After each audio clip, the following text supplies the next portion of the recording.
دعوت و تبلیغ کے بارے میں جو قرآن پاک سے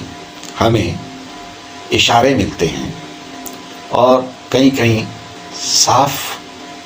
اور بالکل واضح الفاظ میں اس کے کرنے کی طرف جو ہمارے لیے پیغام ملتے ہیں وہ چند ایک آپ کے سامنے